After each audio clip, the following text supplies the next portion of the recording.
hatchback, little gas saver grocery getter, affectionately now known as the Mouse Mobile. And I had it on the lift, and then I was getting ready to change out an axle, and my neighbor had his emergency, so we brought it down and brought his car in and got that out of the way, and I'm just now kind of getting back to it. You know, there was a bad boot and on that axle, one of them, and once they get dirt in there, they go fairly rapidly. So before that happens, I'm gonna swap it out. I got the new one right there, and you know, I could replace that boot. Matter of fact, I have one. The guy that I got this car from for 300 bucks threw in a boot and the packet of grease that goes in there. But you have to pull the axle to replace that inner boot. And you know, I'm gonna drive this car the rest of my life, so for my money, if I got to pull the axle, I may as well put in a new one for $63, I think it is. And then I'll never have to worry about it again. So that's the deal. I'm gonna get started on that and try to film a little bit as I go along. Okay, see ya.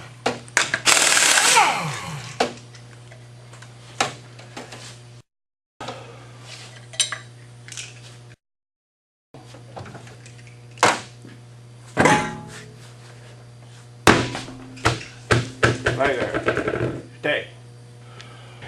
Well, here we go with this little Subi up in the air, and I was kind of looking under here and trying to figure out just exactly how that comes out of there, and I didn't remember exactly, and what all you had to do. So I jumped on YouTube I may as well tell you this because I told RP, and you know, I can laugh at myself, so I'll tell you this. If I don't tell you, he's going to tell you, so I may as well bare my soul. But I went in YouTube to look for a tutorial on how to swap an axle on a Subaru, and the very first one that came up was my own explaining exactly how to do this, because I'd forgotten I did one on another Subi here, you know, a year ago or more. So I don't know, that was pretty funny. I wasn't expecting that.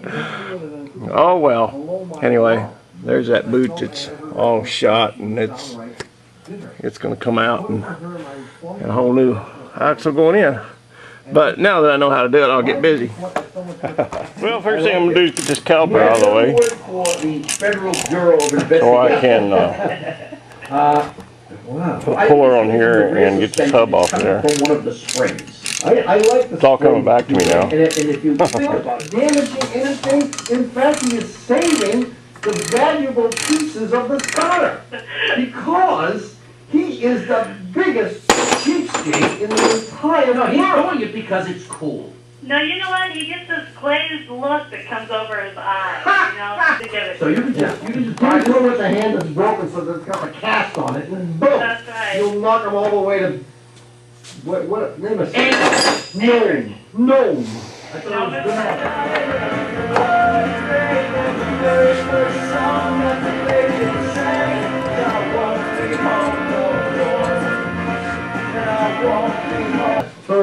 Okay, sometimes this works. Usually if it's a castle nut, I'll turn it over so I don't damage the prongs on that where the cotter pin goes.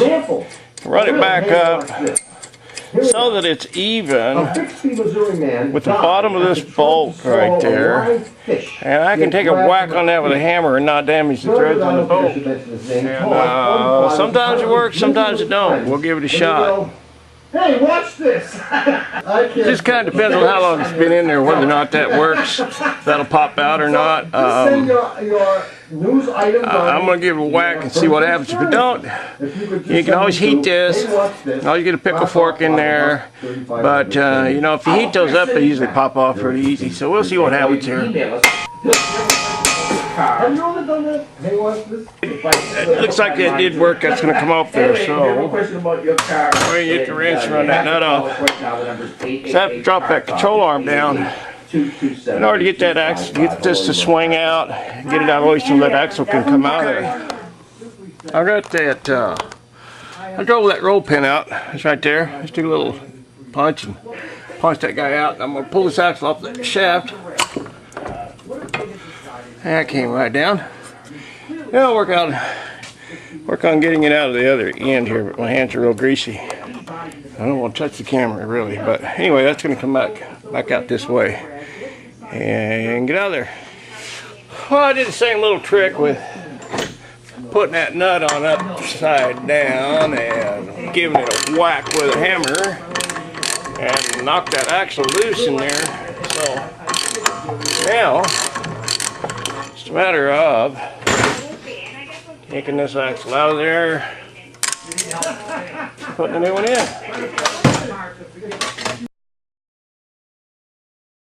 By the way, you know, I'm not a mechanic and this is not in any way instructions on how to do this. I'm just doing it. That's all there is to it.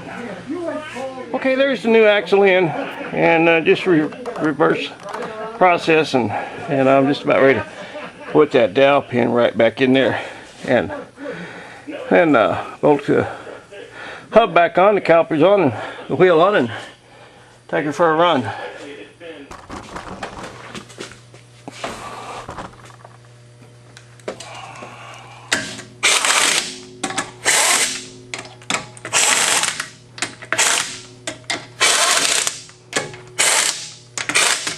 Okay, I want everybody to watch while I torque these lug nuts.